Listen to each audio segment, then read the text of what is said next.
akangaka gashobora gukorera ibintu byinshi cyane, gashobora gukora amatako, gashobora gukora abdomina, gashobora gukora icyo abantu bakunda kwita ngo Niba.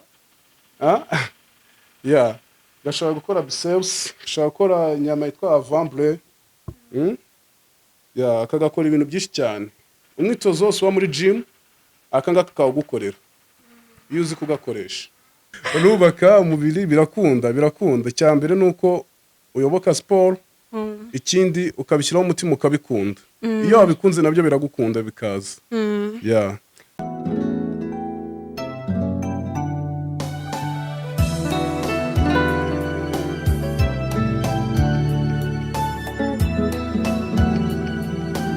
Ni Inzozi Online TV, nanjye mbaye ikaze mwe mwese mudukurikira, haba bari mu Rwanda, abari hanze yarwo. Mbibutsa gukora subscribe, like na share ndetse na comment. Ibi bitekerezo byanyu biba bikenewe. Uyu munsi twasuye umuntu w'umusportifu, kansabe ku buhanga bw'ibyuma batwereke umuntu twasuye. Tugaye ikaze mu kiganiro, watangira wibwira Abanyarwanda. Murakoze cyane. Nitwa Deus. Ndi umusportifu. Mu kazi nkora harimo gutraininga abantu, nkakora nakerekenye no kugadinga abantu. Ufite na company mbere official guard wayo. Ni company yitwa Deus ni promotion agency. Izamura tara zitandukanye. Ngewe imirimo nkoramo ninjye official guard wayo, ushinzwe umutekano wayo. No kuvuga nta limite mugira, mufasha umuntu ari we wese ubonetse. N'ubundi ubusanzwe company irimo abantu bagiye batandukanye. Harimo abakora ibyegeranyo, harimo abacomedians, harimo abakoresha TikTok, harimo abahanzi, na sportif. Ni company izamura tara, ikabafasha umuntu impano yafite kuba yamenyekana ikagera kure cyane.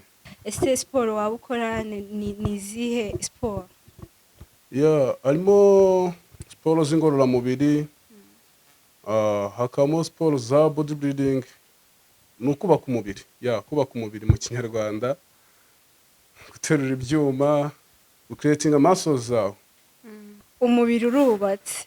Sinzi wenda niba wadukundira ugakuramo iyo sengre wambaye ukabasha kwerekana abandi. Nagufasha nta kibazo.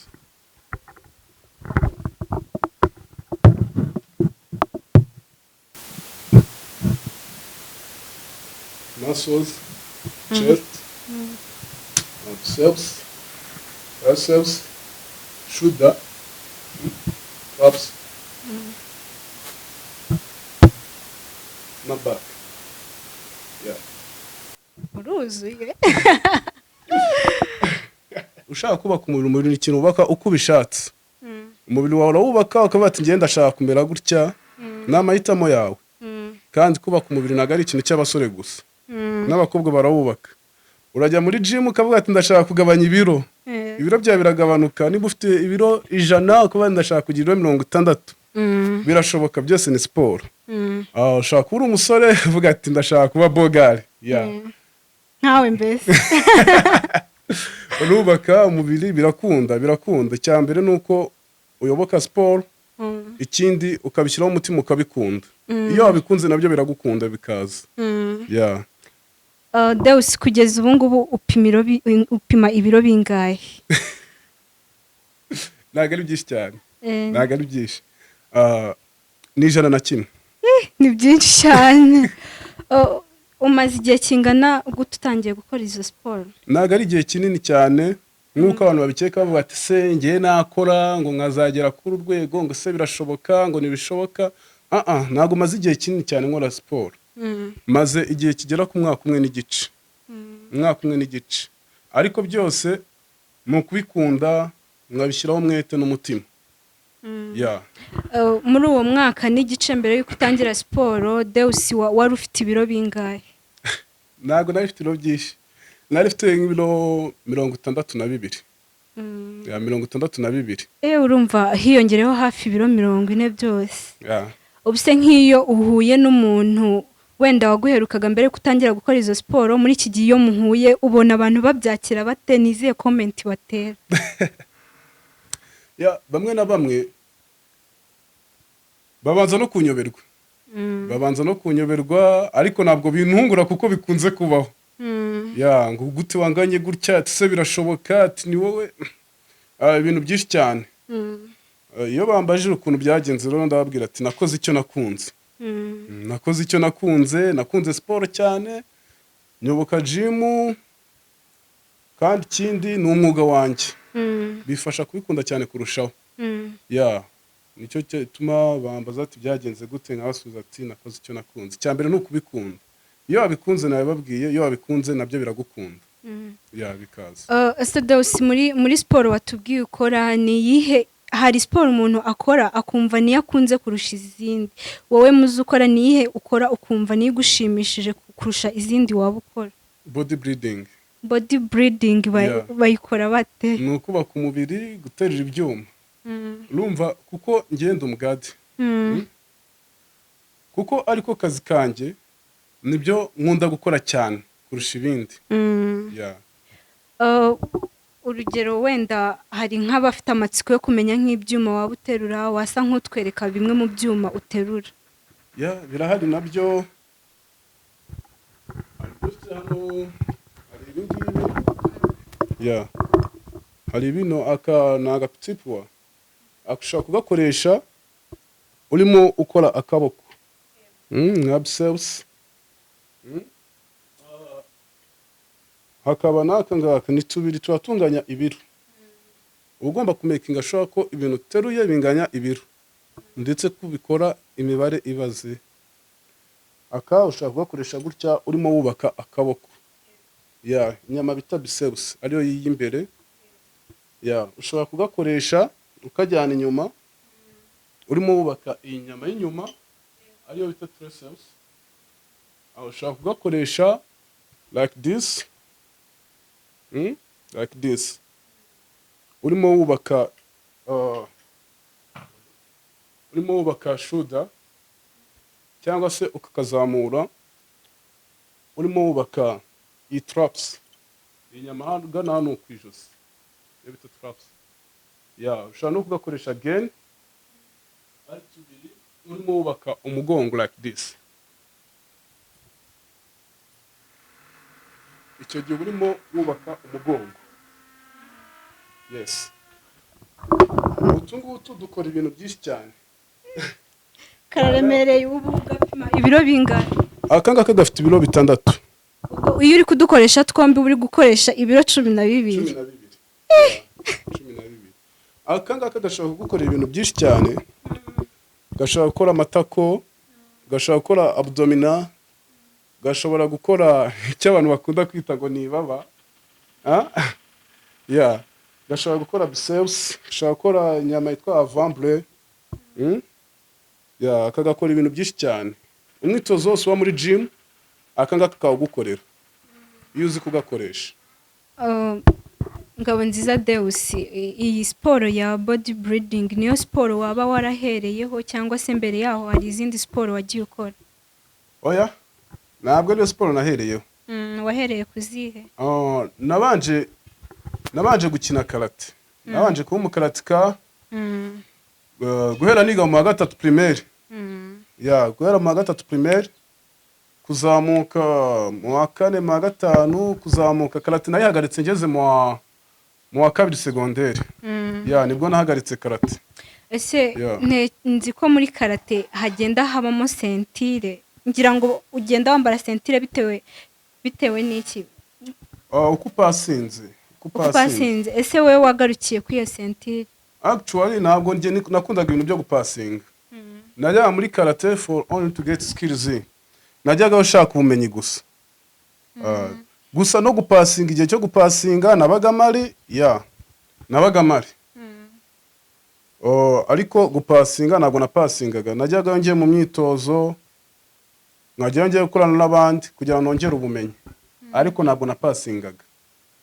gusa bagenzi banjye bamaraga gupasinga twaragendaga tugaserebura wabonye setire malo blaka tukagenda tugakina za komite ni ukuvuga karate niba numvishe neza wayigiyemo ukiri mutoya wiga mu wa 3 primaire. Ese icyo gihe wumvaga ufite izihe nzozi, wumvaga ushaka kuzakomeza karate ukagira wenda urwego wageraho, cyangwa se wumvaga n'ubundi anytime ushobora kuzabivamo ukikomereza ibingibi usigaye ukora? numvaga ashaka kuzakomeza karate nkayikomeza cyane, ariko icyo gihe nari nkiri umwana nawe urabyumva, nari naramakinga choice gusa nyine uko nagiye ngenda nkora hari ibyo nagiye mbona nkunze cyane kurusha ibindi. Nibwo nageze mu wa 2 nkajya mbona abantu baba bodybuilder b'abasore nkumva nanjye byanryohera, simite mbikora ariko nkumva nanjye byanryohera. nyuma nza kugeraho fata icyemezo ndavuga ati bodybuilding ndabona gikunze cyane rwose, niyo ngiye gukomeza. Mu kwikunda rero niko kwishyiraho umutima n'ibitekerezo, nikora nivuye inyuma. Ubu se ubona waramaze kugera ku nzozi zawe, cyangwa uracyakeneye gukomeza gukora ukanarenga aho ngaho? Ntabwo ndazigeraho ku nzozi zanjye, ndacyari kure cyane y'inzozi zanjye. Mfite nk'intambwe imwe mu ntambwe 100 ashaka gutera. Hari ukuntu rero iyo umuntu akora ikintu aba afite umuntu areberaho, nakwita umurole model. Ese Deus wowe uwo muntu, hari umuntu waba ari icyitegererezo kuri wowe ukavuga uti ngiye ndashaka kuzamera nk'uriya? Uravuga hanze cyangwa mu Rwanda? Haba hanze cyangwa mu Rwanda. Barahari. Watubwira bake muri bo?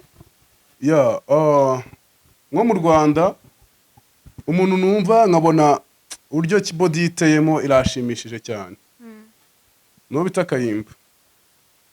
Kayimba akunzwe kubazwa ku izina rya boss. Ni boss, afite na company yo bita BKJ. Niwe muntu njya ndeba nkavuga ati ndashaka gukora bodybuilding nkamera nkawe, cyangwa se ndagarega kuri level yiwe.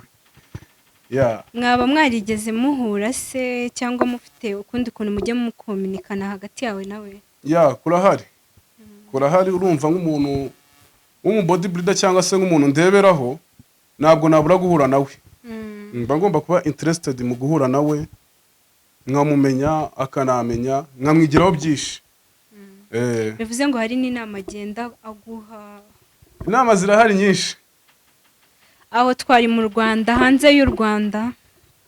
Hanze y'u Rwanda hari nk'aho bita ba J Culture cyangwa se ba Kai Green. Gusa hari abo ndeba body yabo nkavuga ati I want body like that. Nko bita Simeon Panda. Simeon Panda niwe muntu njya ndeba nkavuga ati nyeneye body nk'iyiwe. Mwumva ko igihe nabigezeho bizaba bibaye. Mwabibonye rero, abantu mwaba mwifuza kubaka umubiri mwagana Deus. Harya twibutse company watubwiye ukorera? Ni Demisedco. Demisedco nibi bya siporo hari aho bihurira cyangwa ni ibintu bibiri bitandukanye? Ni ibintu bibiri bitandukanye. Demisedco nikorera as professional security. I'm official security no Demisedco. Ibindi ni bya siporo biri ukwabyo. Nk'uwifuza kuba yakorana nawe muri siporo se yagusanga hehe? Icyambere byatirwa n'uburyo wabyifuzamo. Ushaka kwifuza dukorane muri gym, cyangwa se kusanga homba tugakorana. Nagwa contact wabyifuza wese yamamagaraho. Tugakorana, twapanga uko dukorana. Ikindi ku muntu ushaka umutrainer n'umuha gahunda, ushaka kumbwira ngo gusanga aho uri nkagutraininga, cyangwa se ukifuza ko uzabisanga muri gym tugakorana. Deus, urakoze kubw'umwanya wawe waduhaye. Ni ibintu byiza ku bantu badakora siporo babonereho babyumve. Tuzajya tuza dukorane nawe siporo. Buriya ku bantu baba bifuza ko wenda hari icyo wabafasha bazatwandikira tubahe contact zawe. Nta kibazo, ntacyo bitwaye. Biremewe, umwanya ubuhari kandi barakiriwe. Cyangwa se nta kibazo na nimero wazitanga ku waba afite gahunda akazajya guhamagara, cyangwa ntabwo byifuza ko wazitanga muri public? nta kibazo nazitanga, ntacyo bitwaye. nta kibazo wazivuga. Ya 078 70 3 2 3 iyo niyo nimero yanjye nkoresha wasangaho. Okay, urakoze cyane Deus. Ubwo ngubwo wenda hari abazifuza kubafasha bazaza bakugana, turakwifuriza gukomereza aho ngaho. Ariko tukira mbere yuko dusoza, hari ikibazo cy'amatsiko mfite.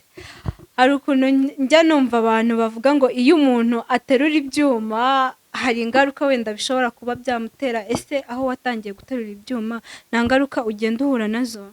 Nazo nta ngaruka na zimwe mbona nazo, ahubwo ubuzima buba bwiza kurushaho. Ya ubuzima buba bwiza kurushaho. Hari aho mbere naratangira gukora ibintu bya siporo nagendaga nkumva ndananiwe, akaba nawe wampamagara umbwira ngo ugiye kuma akazi, wambwira ngo urahangaha nkahita nimanukira ngo gatanga na ako kazi ntabwo byashoboka bitewe n'iki ubunebwe, nkumva sinajya aho hantu. Ya ariko kubera gukora siporo, ubunebwe ukijya gukora siporo ubwirukana mu mutwe, wabwira ati ntabwo ndi kumwe nawe, nimba bumanuka urazamuka. Ya icyo mbona siporo nta ngaruka yigeze ngiraho, ahubwo byama ubuzima bwiza kurusha ibindi. Kandi ikindi buriya siporo ahantu ibera nziza kurushaho, ituma wicara ugatekereza. Ya uricara ugatekereza, kandi utekereje ubihawe umwanya utekereza igikwiye. Ya siporo rero nta ngaruka itera iyo wayikoze neza nk'uko bikwiye, ahubwo itera ubuzima bwiza. Ya mwabyumvise rero, abajyaga bifuza kuba mwaterura ibyuma ariko mukagira wenda imbogamizi, mukagira ubwoba, mwabyumvishe, mwabonye uwatanze urugero ko ntacyo bitwara.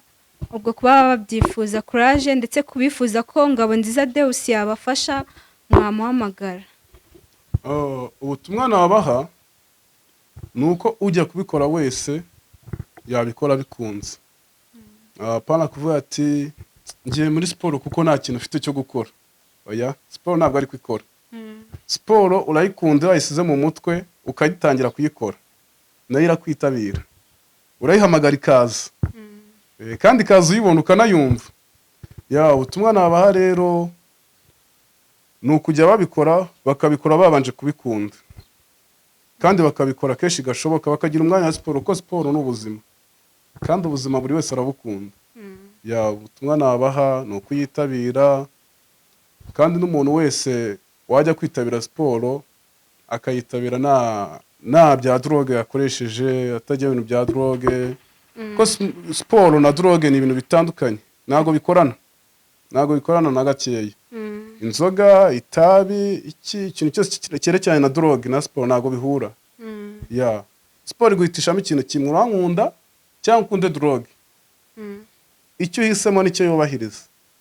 Ya ubutumwa nabaha rero nubwo kubahiriza gahunda yayo nk'uko nayo ibisaba, nta kindi, ibindi birizana ibyayo. Deus, wakoze kubana n'Inzozi TV. Ya namwe mwakoze cyane. Inzozi TV ku bakunzi bayo bayikurikirana cyangwa se kutayikurikirana, na kuri subscribe na share. Ya kandi mwakoze cyane. Mwakoze namwe umwanya wanyu. Mwakoze kubana natwe. Yari Inzozi TV, mwari kumwe nanjye Hogoza Diana. Mukomeze kugira icyumweru cyiza, mukomeza gukora siporo kugira ngo turusheho kugira ubuzima bwiza.